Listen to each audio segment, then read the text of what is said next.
जंगल में नए साल की आमद थी।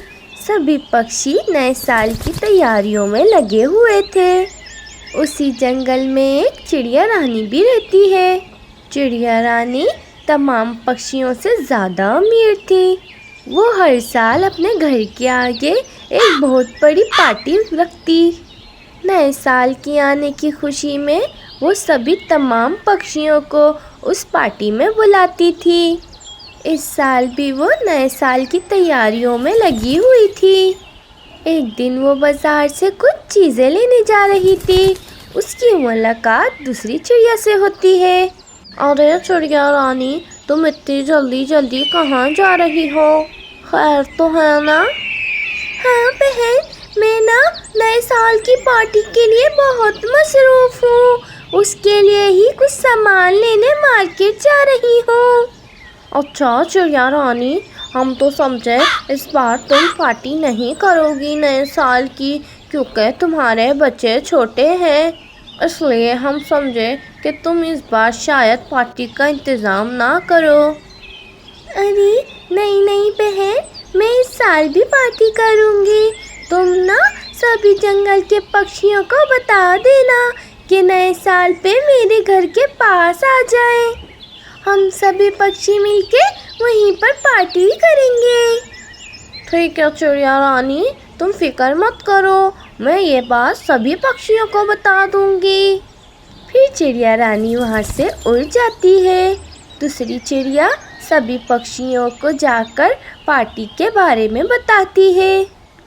पार्टी का सुनकर सभी पक्षी बहुत ही ज़्यादा खुशी हो जाते हैं।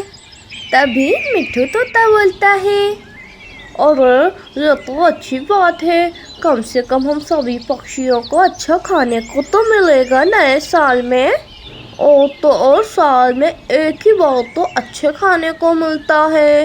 हाँ तोते मियाँ, अब सब लोग नए साल की पार्टी में जाने के लिए तैयारियां कर लो।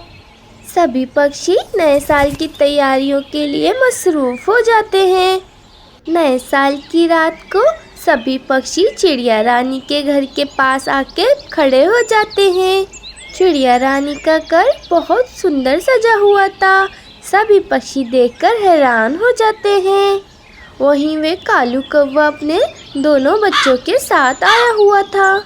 तभी वो अपने बच्चों से कहता है, अरे बच्चों, वो देखो चिड़िया रानी के बच्चे बैठे हुए हैं, तुम दोनों भी उनके साथ जाकर खेलो। इतना कहते ही वे दोनों बच्चे उड़कर चिड़िया के बच्चों के पास चले जाते हैं। तमाम पक्षी एक दूसरे से बातें करने में मसरूफ़ थे। चिड़िया रानी भी बातें कर रही थी। तभी वहाँ पर उल्लू आ जाता है और वो बोलता है, चिड़िया रानी, यहाँ तुम बातों में लगी हुई हो, वहाँ तुम्हारे बच्चे कालू कौवों के बच्चों के साथ लड़ रहे हैं। हाय उल्लू, ये तुम क्या कह रहे हो? मैं ठीक कह रहा हूँ, भले तुम खुद जाकर देख लो। सभी पक्षी चिड़िया रानी के साथ चले जाते हैं। जब चिड़िया रानी और सभी पक्षी वहाँ पहुँचते हैं तो चिड़िया रानी के बच्चे और कालू कौवे के बच्चे आपस में बहुत बुरी तरीके से लड़ रहे होते हैं। चिड़िया रानी और कालू कौवा अपने अपने बच्चों को अलग अलग करते हैं। चिड़िया रानी बहुत ज़्यादा गुस्से में होती है। वो कालू कौवे से कहती है, अरे कालू कौवे, तुम्हारे बच्चों की इतनी हिम्मत कि वो मेरे घर पे आकर मेरे बच्चों से लड़ेंगे। तभी कालू कौवा उदास होकर बोलता है, अरे चिड़िया रानी, मुझे क्या पता था, मैंने तो इन दोनों को खेलने के लिए भेजा था। मैंने सोचा था दोनों बच्चे आपस में मिलकर खेलेंगे। मुझे क्या पता था कि ये दोनों मिलकर लड़ेंगे। अगर मुझे अंदाज़ा होता कि ये लोग लड़ेंगे तो मैं कभी तुम्हारे बच्चों के पास खेलने के लिए नहीं भेजता। तभी चिड़िया रानी गुस्से में बोलती है, कालू कौवे, तुम और तुम्हारे बच्चे यहाँ से चले जाओ।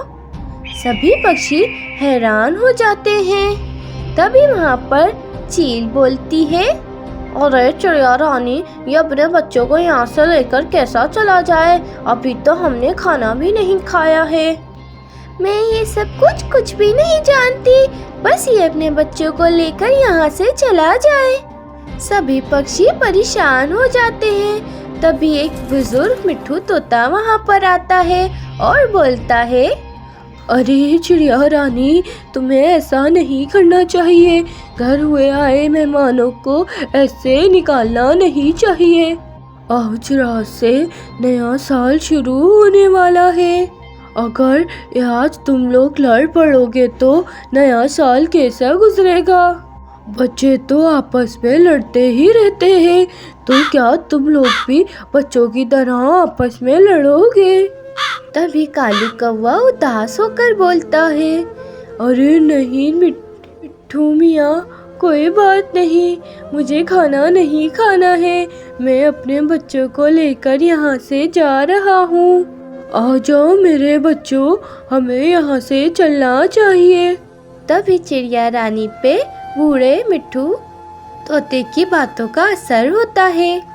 उसे अपनी गलती का एहसास होता है और वह बोलती है, अरे कौवे मियाँ, रुक जाओ, नाराज मत हो, मैं अपनी गलती मानती हूँ, मुझे ऐसा नहीं बोलना चाहिए था।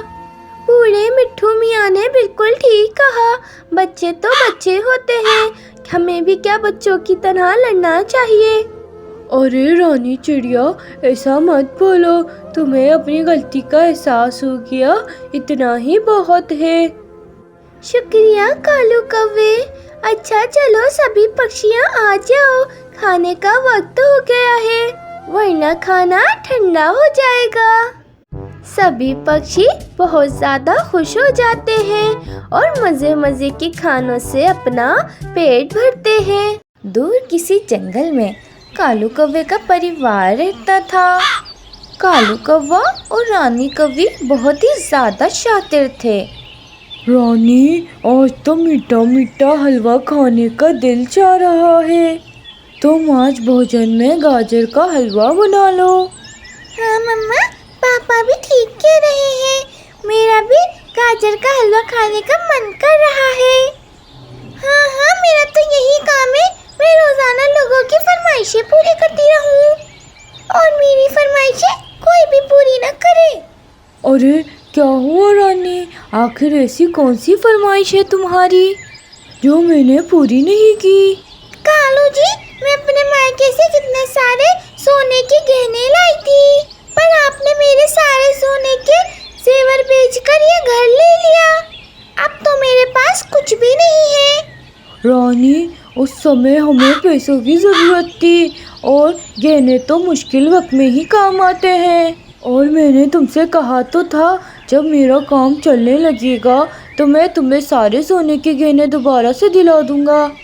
बस कालू जी, मुझे नहीं पता, आप मुझे मेरे सोने के गहने वापसी ला कर दें ताकि मैं उसे पहन के पूरे जंगल में घूम सकूं। नहीं रानी, अभी मेरे पास पैसे नहीं है कि मैं तुम्हें महंगे महंगे सोने के सेट दिला सकूं। तुम कुछ समय और रुको। बस कालू जी, मुझे नहीं पता, मुझे एक सोने का हार ला के दे, नहीं तो मैं आपकी शिकायत अपने मायके में कर दूंगी अपने भाई से, और फिर आप मेरे भाई को जानते तो है ना कि मेरा भाई आपको उठा के पटकेगा। नहीं रानी, तुम्हारे भाई से तो मैं 2 बार पिट चुका हूँ, मैं तुम्हें कहीं से भी सोने का हार लाकर दे दूंगा, बस तुम ये बात अपने भाई को नहीं बताना। ठीक है, जाओ फिर जल्दी और मेरे लिए सोने का हार लेकर आओ। फिर कालू कौवा वहाँ से चला जाता है। अरे कालू कौवे, खैरियत? क्या बात है मेरे दोस्त, तुम्हें कुछ कहने चाहिए? बबलू कौवे, तुम्हें पता है ना, मेरे हालात अभी कुछ अच्छे नहीं हैं, और तो और मेरी रानी कौवे मुझसे जिद कर रही है कि उसे एक बढ़िया सा सोने का हार चाहिए। अब तुम ही बताओ ना, मैं इतनी गरीबी में उसे सोने का हार कहाँ से लाके दूंगा? कालू कौवे, ये पत्नियाँ बहुत ज़्यादा परेशान करती है, इसलिए मैंने अभी तक शादी ही नहीं की है, सारे परेशानियों से आज़ाद हूँ मैं। हाँ हाँ बबलू कौवे, तुम ठीक कह रहे हो, परंतु मैं इतना महंगा सोने का हार कैसे खरीदूंगा। कालू कौवे, जैसा मैं बोलता हूँ तुम वैसे ही करो। मेरे पास असली सोने के हार के साथ साथ नकली सोने के भी हार होते हैं। तुम रानी कौवे को नकली सोने का हार ले जाकर दे दो। उसको कौन सा पता चलेगा कि ये असली है या नकली। अरे वाह बबलू कौवे, क्या उपाय निकाला है। बस अब तुम जल्दी से मुझे एक नकली सोने का हार दे दो। फिर बबलू कौवा कालू कौवे को एक नकली सोने का हार दे देता है। अरे वाह बबलू कौवे, ये तो बिल्कुल सोने का हार लग रहा है। अब मैं चलता हूँ। रानी कौवे तो बहुत ज़्यादा खुश हो जाएगी ये देखकर। तो ये कहकर कालू कौवा खुशी खुशी अपने घर की तरफ चला जाता है। फिर कालू कौवा खुशी खुशी रानी कौवे के पास आता है और रानी कौवे को वह सोने का हार दिखाता है। बस रानी, अब तुम मुझसे नाराज नहीं होना, क्योंकि मैंने अपना वादा जो पूरा कर दिया है। हाँ कालू जी, आप बहुत अच्छे हैं और ये हार भी बहुत अच्छा है।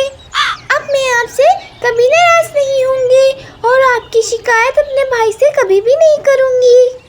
ये सारी पत्नियाँ एक जैसी ही होती हैं। सोने का हार देखकर खुशम खुश हो जाती हैं और सारी पुरानी बातें भूल जाती हैं। अगली सुबह हो जाती है। रानी कौवी नकली सोने का हार पहनकर अपने दोस्तों के पास आती है। अरे पक्षियों, ये देखो, कल ही कालू जी ने इतना महंगा सोने का हार दिलाया है। देखो देखो, तुम सबके पास है। अरे रानी कौवी, ये तो बहुत सुंदर है और ये तो काफ़ी महंगा भी लग रहा है। मतलब रानी कौवी, कालू कौवी ने अपना वादा पूरा कर ही दिया और तुम्हें सोने का एक बढ़िया सा हार दिला ही दिया। हाँ कोयल बहन, मैं बहुत ज़्यादा ही खुश हूँ। अब ये सोने का हार मैं अपने गले में हमेशा पहनी रहूँगी, कभी भी नहीं उतारूँगी। मीनू चिड़िया रानी कौवी का सोने का हार गौर से देखती है और कहती है, रानी कौवी, ये जो तुम्हारे और मेरे गले में हार है, ये तो एकदम एक जैसा है और तुम्हें पता है ये बहुत ही ज़्यादा महंगा है। इसका मतलब मीनू चिड़िया, कालू जी ने मेरे लिए बहुत ही महंगा सोने का हार लिया है। हाय कालू जी कितने अच्छे हैं। वो सब तो ठीक है, पर ये तो बताओ कि मीनू चिड़िया की तरह तुम्हारा हार क्यों नहीं चमक रहा रानी कौवी। कहीं गहने बेचने वाले ने कालू जी को नकली सोने का हार तो नहीं दे दिया ना। बुलबुल की बात सुनकर रानी कौवी काफ़ी परेशान हो जाती है और वे वहाँ से चली जाती है। कालू जी, आज आपने मेरी बहुत ज़्यादा ही बेइज्जती करवाई है। मेरा और मीनू चिड़िया का हार एक जैसा ही था, पर उसका हार चमक रहा था बहुत ज़्यादा और मेरा नहीं। चले आप मेरे साथ, जहाँ से आपने ये सोने का हार लिया है उसे जाके दिखाते हैं। रानी कौवे की बात सुनकर कालू कौवा बहुत ही ज़्यादा डर जाता है। अरे रानी, तुम कुछ ज़्यादा ही चिंता कर रही हो। तुम्हारी चिंता दूर करने के लिए मैं फिर भी तुम्हें बबलू सुनार के पास ले चलता हूँ। नहीं नहीं, हम बबलू सुनार के पास नहीं, जग्गू सुनार के पास जाएंगे। अरे ये रानी कौवी क्या कह रही है। अगर ये जग्गू सुनार के पास गई तो वो तो सब बता देगा कि ये हार नकली है। ओह ओह रानी, मेरे पेट में अचानक बहुत ज़्यादा दर्द शुरू हो गया है। मैं तुम्हारे साथ कहीं भी नहीं जा सकता हूँ। अरे रे मेरा पेट। अच्छा कालू जी, आप आराम कीजिए, हम कल चलेंगे। रात हो जाती है। कालू कौवा बहुत ही ज़्यादा परेशान होता है। अरे यार, क्या करूँ मैं, मेरे तो कुछ समझ ही नहीं आ रहा। कल मैं पकड़ा जाऊँगा, मुझे कुछ ना कुछ तो करना होगा। अरे हाँ, एक काम करता हूँ, मैं रानी कौवी का नकली हार मीनू चिड़िया के असली हार से बदल देता हूँ। मीनू चिड़िया को क्या पता चलेगा। फिर कालू कौवा रानी कौवी का नकली हार लेकर मीनू चिड़िया के घर चला जाता है। मीनू चिड़िया ने भी अपने सोने का हार उतार के रखा हुआ है, चलो जल्दी से बदल देता हूँ। फिर कालू कौवा अपना नकली हार मीनू चिड़िया के घोंसले पे रख देता है। और मीनू चिड़िया का असली हार अपने साथ ले जाता है। अगली सुबह हो जाती है। कालू कौवा और रानी कौवी जग्गू सुनार की दुकान पर आते हैं। रानी कव्वी, ये सोने का हार तो काफ़ी अच्छा है और काफ़ी महंगा है। ये असली हार है। अगर तुम्हें इसे बेचना है तो मुझे बताओ, मैं तुम्हें इसकी दुगनी कीमत दूंगा। जग्गू सुनार की बात सुनकर रानी कौवी बहुत ही ज़्यादा खुश हो जाती है और वहाँ से चली जाती है। और वहीं दूसरी तरफ मीनू चिड़िया जब अपने सोने के हार को देखती है तो कहती है, हाय रे, ये सोने के हार को क्या हो गया? ये चमक क्यों नहीं रहा? ओए तो ये इतना हल्का क्यों लग रहा है मुझे? इस तरह का हार तो रानी कव्वी के पास भी है। ऐसा तो नहीं कि रानी कव्वी ने अपना बेकार हार मेरे अच्छे हार से बदल दिया हो। मुझे जाके पूछना पड़ेगा रानी कव्वी से। फिर मीनू चिड़िया फौरन रानी कव्वी के पास जाती है और वे जब रानी कव्वी के पास आती है, रानी कव्वी के गले में पड़ा सोने का हार चमक रहा होता है। वो ये देखकर समझ जाती है कि ये हार वे उसका ही है। वाह रानी कव्वी, तुमने अपना कल रात बेकार हार मेरे अच्छे हार से बदल दिया। तुम्हें क्या लगा कि मुझे पता नहीं चलेगा? लाओ लाओ, मेरे सोने का हार वापसी करो। अरे अरे मीनू चिड़िया, ये तुम क्या बोल रही हो? तुम हम पे इल्ज़ाम नहीं लगा सकती बिना कोई सबूत के। ठीक है कालू कव्वे, मैं बहुत जल्द सबूत भी लेकर आऊंगी और तुम दोनों को चोरी करने के इल्जाम में सजा भी दूंगी। इतना कहकर मीनू चिड़िया वहाँ से चली जाती है। वे दोनों तो बहुत ही ज़्यादा चालाक हैं। उन दोनों ने अपना नकली सोने का हार मेरे असली सोने के हार से बदल दिया। अब मैं क्या करूँगी? एक काम करती हूँ, मैं मिट्टू महाराज के एक सैनिक को कालू कौवे के घर लेकर जाती हूँ। देखना, वे सब कुछ उगल देंगे। ये कहकर मीनू चिड़िया मिट्टू महाराज के पास चली जाती है। थोड़ी देर बाद मीनू चिड़िया मिट्टू महाराज के एक सैनिक को लेकर कालू कौवे के घर के बाहर आती है। ये तभी उन्हें कालू कौवे और रानी कौवी की बातों की आवाज़ सुनाई देती है। कालू जी, मुझे आप पे पहले ही शक था कि आप मीनू चिड़िया का इतना महंगा हार ज़रूर चुराएंगे। अरे रानी, आहिस्ता बोलो, अगर ये बात किसी ने सुन ली तो फिर मेरी खैर नहीं। अरे रानी, मैंने तुमसे वादा किया था कि मैं तुम्हें असली सोने का हार ला कर दूँगा। बस अब तुम चुप हो जाओ। मैंने तुम्हें इतना महंगा सोने का हार ला कर दे तो दिया है ना। अब भले वो मीनू चिड़िया का हो या किसी का भी हो, तुम्हें उससे क्या मतलब है? ये सारी बातें वे दोनों बाहर खड़े सुन रहे होते हैं और वे गुस्से में कालू कौवे और रानी कौवी के घर पे आते हैं। कालू कौवे, रानी कौवी, मैंने और उल्लू सैनिक ने तुम्हारी सारी बातें सुन ली हैं। अब कालू कौवे तुम्हारी खैर नहीं। फिर उल्लू सैनिक कालू कौवे को पकड़कर ले जाता है और फिर मीनू चिड़िया भी अपनी असली सोने का हार लेकर वहाँ से चली जाती है।